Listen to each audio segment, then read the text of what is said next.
नमस्कार दोस्तों, आपका हमारे YouTube चैनल में स्वागत है। और दोस्तों, आज हम लोग बीपीएससी टीआरई 3 के अंतर्गत आज 19 जुलाई 2024 को हुए सामाजिक विज्ञान विषय के इतिहास विषय के प्रश्नों को हल करेंगे।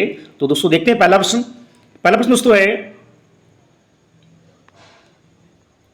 गुप्त वाकाटक युग में तार्किक तर्क और बहस पर ध्यान केंद्रित करते हुए भारतीय दर्शन के किस महत्वपूर्ण स्कूल का विकास हुआ है। तो दोस्तों यहां पे हमारा जो राइट आंसर दोस्तों है वो ऑप्शन पहला है, वैशेषिक। क्वेश्चन नंबर 2 दोस्तों है, 1901 में दादा भाई नौरोजी की पुस्तक poverty and un-British rule in India के प्रकाशन में सहायक भूमिका निभाई गई। तो दोस्तों यहां पे हमारा राइट आंसर दोस्तों है वो ऑप्शन पहला है, ब्रिटिश उपनिवेशवाद द्वारा भारत के आर्थिक शोषण पर प्रकाश डालना। दोस्तों दादा भाई नौरोजी वो पहले व्यक्ति थे जिन्होंने सबसे पहले राष्ट्रीय आय का अनुमान लगाया था और अपनी पुस्तक the poverty un-British rule in India में इसका जो है उन्होंने प्रकाशन किया और इनके द्वारा दोस्तों जो है ड्रेन थ्योरी का सिद्धांत भी दिया गया था। क्वेश्चन नंबर 3 दोस्तों, भारत में पहली सूती कपड़ा मिल किस वर्ष स्थापित की गई थी। दोस्तों भारत में पहली सूती कपड़ा मिल मुंबई में 1854 में स्थापित की गई थी। तो ऑप्शन सी दोस्तों सही है।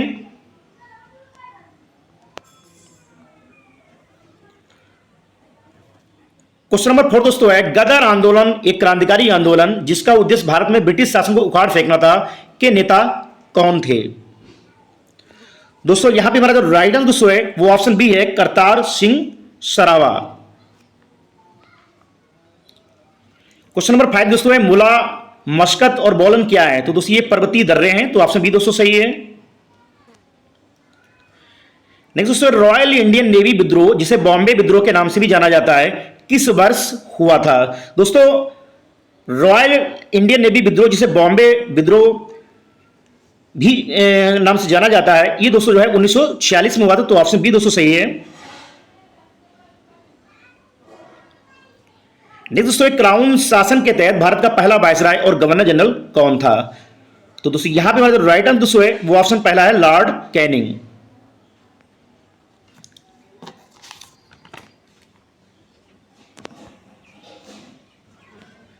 क्वेश्चन नंबर 8 दोस्तों है, 19वीं सदी के अंत में वर्तमान मेघालय के गारो हिल्स क्षेत्र में ब्रिटिश अधिकारियों के खिलाफ आदिवासी विद्रोह में कौन सा आदिवासी नेता शामिल था। तो दोस्तों यहां पर हमारा राइट आंसर दोस्तों है वो ऑप्शन वी है, टिकेंद्रजीत सिंह। क्वेश्चन नंबर 9 दोस्तों है, सविनय अवज्ञा आंदोलन के दौरान महात्मा गांधी के नेतृत्व में प्रसिद्ध दांडी मार्च ने लगभग कितनी दूरी तय की थी। तो दोस्तों यहां पे हमारा राइट आंसर दोस्तों ऑप्शन वी है, 241 मील। दोस्तों सविनय अवज्ञा आंदोलन के दौरान गांधी जी ने 12 मार्च 1930 को जो है अपनी दांडी यात्रा प्रारंभ की थी अपने 78 सहयोगियों को एक साथ लेकर। तो दोस्तों यहां पे हमारा राइट आंसर ऑप्शन बी। अगला क्वेश्चन दोस्तों है, मंगोल साम्राज्य के संदर्भ में यम क्या था। तो दोस्तों यहां पे हमारा राइट आंसर दोस्तों है वो ऑप्शन बी है, कुरियर प्रणाली। मंगोल साम्राज्य के संदर्भ में यम जो है कुरियर प्रणाली था। क्वेश्चन नंबर 11 दोस्तों है, प्रथम विश्व युद्ध के दौरान किस ब्रिटिश नीति पर का उद्देश्य भारत में असहमत को दबाना और नागरिक स्वतंत्रता को कम करना था। तो दोस्तों ऑप्शन सी, रोलेट एक्ट जो 1919 में आया था, इसको काला कानून भी कहा जाता है, बिना दलील बिना वकील और बिना अपील का कानून भी कहा जाता है, और जिसके तहत जो है ब्रिटिश सरकार किसी भी व्यक्ति को बिना मुकदमा चलाए उसको 2 वर्ष तक जेल में रखने का प्रावधान था।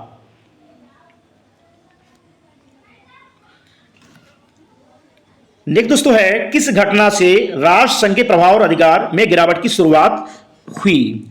तो दोस्तों यहां पे हमारा राइट आंसर दोस्तों है वो ऑप्शन बी है, द्वितीय विश्व युद्ध का प्रकोप।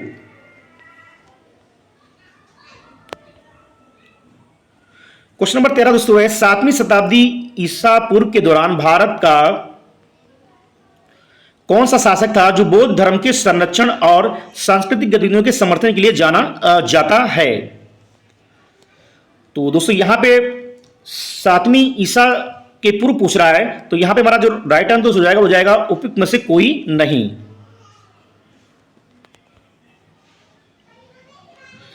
नेक्स्ट दोस्तों है, ऑस्ट्रेलिया में किस नीति के कारण आदिवासी बच्चों को उनके परिवारों के व्यवस्थित रूप से निकाला गया था। तो यहां दोस्तों राइट आंसर है ऑप्शन ए, आत्मसात नीति। क्वेश्चन नंबर 15 दोस्तों है, राष्ट्र संघ की स्थापना किस संधि के परिणाम स्वरूप हुई थी। तो दोस्तों वर्साई की संधि, ऑप्शन सी दोस्तों सही है। अगला क्वेश्चन दोस्तों है, वर्नाक्यूलर प्रेस एक्ट ने भारतीय भाषाई समाचार पत्रों की स्वतंत्रता पर गंभीर प्रतिबंध लगा दिया था। यह किस वर्ष पारित हुआ था? तो दोस्तों ऑप्शन ए 1878 लॉर्ड लिटन के समय में,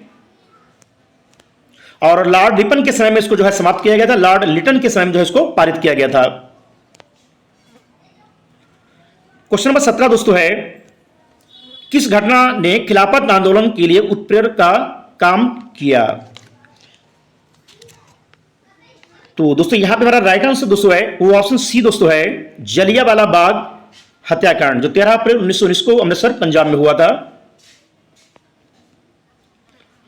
क्वेश्चन नंबर 18 दोस्तों है, किस असीरियन राजा ने अपनी राजधानी नीनवे में एक पुस्तकालय एकत्रित किया था? तो दोस्तों यहां पे हमारा राइट आंसर दोस्तों है वो ऑप्शन सी दोस्तों है, अशुरबनिपाल।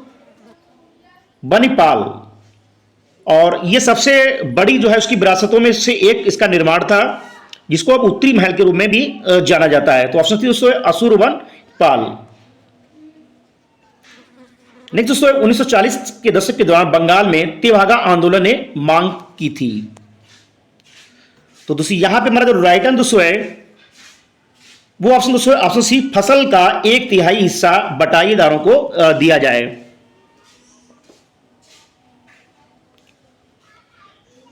नेक्स्ट को दोस्तों, किस हड़प्पा स्थल पर हमें जुते हुए खेत के साक्ष्य मिलते हैं? तो दोस्तों कालीबंगन, जो राजस्थान में पड़ता है।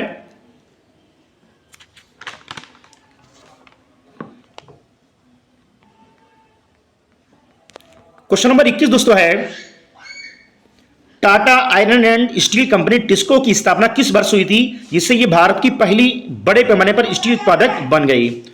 दोस्तों टाटा स्टील आयरन, जिसका पूर्ण नाम था Tata iron and steel company अर्थात टिस्को के नाम से इसको जाना जाता था, और ये भारत की प्रमुख इस्पात कंपनी है जमशेदपुर में, और इसकी स्थापना दोस्तों जो है 1907 में हुई थी। तो ऑप्शन बी दोस्तों सही है, 1907। अगला क्वेश्चन दोस्तों, 1776 में थॉमस पेन द्वारा किस प्रभावशाली पैम्पलेट के प्रकाशन ने अमेरिकी उपनिवेशवादियों के बीच स्वतंत्रता के लिए समर्थन जुटाने में मदद की थी? तो दोस्तों यहां पे राइट आंसर है ऑप्शन सी, सामान्य ज्ञान। नेक्स्ट दोस्तों है, 1904 में रिवॉल्यूशनरी सोसाइटी की स्थापना किसने की थी, जिसका उद्देश्य ब्रिटिश शासन के विरुद्ध सशस्त्र क्रांति करना था? तो ऑप्शन ये दोस्तों, विनायक दामोदर सावरकर, बीडी सावरकर द्वारा। क्वेश्चन नंबर 24 दोस्तों है, उपनिवेशिक काल के दौरान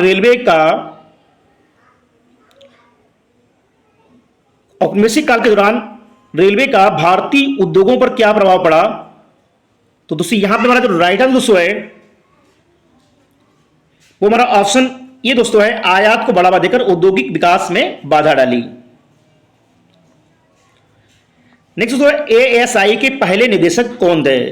आर्कियोलॉजिकल सर्वे ऑफ इंडिया, भारतीय पुरातत्व विभाग, जिसकी स्थापना 1861 में हुई थी, और इसके पहले दोस्तों जो महानिदेशक थे वो थे अलेक्जेंडर कनिंघम। नेक्स्ट दोस्तों, कौन सा समझौता भारत और चीन के बीच सीमा मुद्दों को हल करने में विफल रहा, जिसमें अंततः संघर्ष हुआ? दोस्तों पंचशील समझौता 29 अप्रैल 1954 को भारत के प्रधानमंत्री नेहरू और चीन के पीएम चाओ एन लाई के बीच जो है इस पर हस्ताक्षर हुए थे। तो यहां पे हमारा राइट आंसर दोस्तों ऑप्शन सी, पंचशील समझौता। नेक्स्ट को दोस्तों, पंजाब में 1816 के फुल्का विद्रोह का नेतृत्व किसने किया था? तो यहां राइट आंसर दोस्तों ऑप्शन बी, खड़क सिंह। नेक्स्ट दोस्तों, 1917 की क्रांति के दौरान बोल्शेविकों का नारा क्या था? दोस्तों 1917 की क्रांति जो है लेनिन के नेतृत्व में हुई थी, और जार निकोलस द्वितीय के समय में इसका एक नारा दोस्तों था, दुनिया के मजदूरों एक हो जाओ। ये कार्ल मार्क्स के द्वारा ये नारा दिया गया था। नेक्स्ट दोस्तों, 1854 का वुड डिस्पैच किससे संबंधित है? दोस्तों 1854 में चार्ल्स वुड ने गवर्नर जनरल लॉर्ड डलहौजी को जो है वुड्स डिस्पैच भेजा, और ये मुख्य रूप से शैक्षिक सुधारों से संबंधित है, और इसको भारतीय शिक्षा का मैग्ना कार्टा भी कहा जाता है। तो यहां पर राइट आंसर ऑप्शन ए, आधुनिक शिक्षा से। नेक्स्ट दोस्तों, हिटलर की आत्मकथा, जिसमें जर्मनी के लिए उनकी राजनीतिक विचारधारा और भविष्य की योजनाओं को रेखांकित किया गया है, का शीर्षक क्या दोस्तों है? तो मीन कैंप, मेरा संघर्ष, जो है हिटलर ने जेल के अंदर इस पुस्तक को लिखा था। क्वेश्चन नंबर 31 दोस्तों है, इटली के एकीकरण के जनक के रूप में किसको जाना जाता है? दोस्तों इटली के एकीकरण दोस्तों बात करें तो तीन नाम मिलते हैं, गेरिबाल्डी, मैसिनी और काबूर। लेकिन यहां पर मुख्य योगदान दोस्तों जो रहा है वो रहा है ज्यूसेप्पे मैसिनी का। तो ऑप्शन बी दोस्तों सही है, ग्यूसेप मैजिनी। नेक्स्ट है, ताना भगत आंदोलन ब्रिटिश शासन के खिलाफ एक अहिंसक आंदोलन किस भारतीय राज्य के आदिवासी समुदायों के बीच उत्पन्न हुआ था? तो यहां दोस्तों right answer option C, Jharkhand. Next दोस्तों है, मगध की राजधानी राजगीर का प्राकृत नाम क्या था? दोस्तों ऑप्शन बी, राजगृह। नेक्स्ट दोस्तों है, वियतनामी राष्ट्रवादी इतिहास में 1930 में येन बाई विद्रोह का क्या महत्व था? तो दोस्तों यहां पे मेरा राइट आंसर दोस्तों है वो ऑप्शन बी दोस्तों, इसके परिणामस्वरूप कई राष्ट्रवादी नेताओं को फांसी दी गई।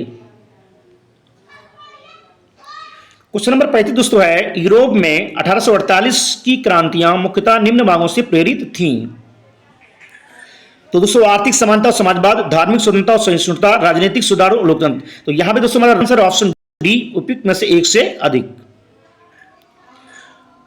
क्वेश्चन नंबर 36 दोस्तों है, 1878 में द हिंदू अखबार की स्थापना किसने की, जो भारतीय राष्ट्रीय आंदोलन के दौरान जनमत को आकार देने में प्रभावशाली रहा? दोस्तों द हिंदू अखबार की शुरुआत सितंबर 1878 में जी सुब्रमण्यम अय्यर के द्वारा की गई थी। तो ऑप्शन ई दोस्तों सही है, जी सुब्रमण्यम अय्यर। नेक्स्ट दोस्तों है, 1916 के लखनऊ सत्र के दौरान भारतीय राष्ट्रीय कांग्रेस के अध्यक्ष कौन थे, जहां कांग्रेस लीग समझौते पर हस्ताक्षर हुए थे? दोस्तों अंबिका चरण मजूमदार। और इसी अधिवेशन में कांग्रेस और मुस्लिम लीग के बीच समझौता हुआ था और इसी अधिवेशन में जो है गर्म दल और नरम दल को फिर से साथ में लाया गया था। तो यहां पर राइट आंसर है वो ऑप्शन बी है, अंबिका चरण मजूमदार। क्वेश्चन नंबर 38 दोस्तों है, प्रथम विश्व युद्ध ने भारत के व्यापार संतुलन को कैसे प्रभावित किया? दोस्तों यहां पे मेरा राइट आंसर दोस्तों है वो ऑप्शन सी है, इससे निर्यात में वृद्धि के कारण व्यापार में अधिशेष हुआ। नेक्स्ट दोस्तों है, उत्तर वैदिक काल के दौरान रचित किस प्राचीन भारतीय ग्रंथ में दार्शनिक, भजन और ब्रह्मांड विज्ञान और नैतिकता पर चर्चाएं शामिल हैं? तो यहां हमारा राइट आंसर दोस्तों ऑप्शन सी दोस्तों है, ऋग्वेद, क्योंकि ऋग्वेद सबसे प्राचीन वेद है और भारत में प्रारंभिक वैदिक लोगों के जीवन को दर्शाता है। तो ऑप्शन सी दोस्तों सही है, ऋग्वेद। और अगला दोस्तों है, स्टेलिनग्राड की लड़ाई द्वितीय विश्व युद्ध में एक महत्वपूर्ण मोड़ किन दो देशों के बीच हुई थी? तो यहां पर राइट आंसर दोस्तों है ऑप्शन सी, जर्मनी और सोवियत संघ के बीच। तो दोस्तों ये थे आज समाप्त हुए सामाजिक विज्ञान विषय के अंतर्गत इतिहास विषय के महत्वपूर्ण प्रश्नों जिनकी हमने व्याख्या यहाँ पे की है। अगर दोस्तों आपको हमारा वीडियो अच्छा लगा तो वीडियो को लाइक कीजिए, शेयर कीजिए, चैनल को सब्सक्राइब कीजिए। मिलते हैं दोस्तों नेक्स्ट वीडियो में। Thank you.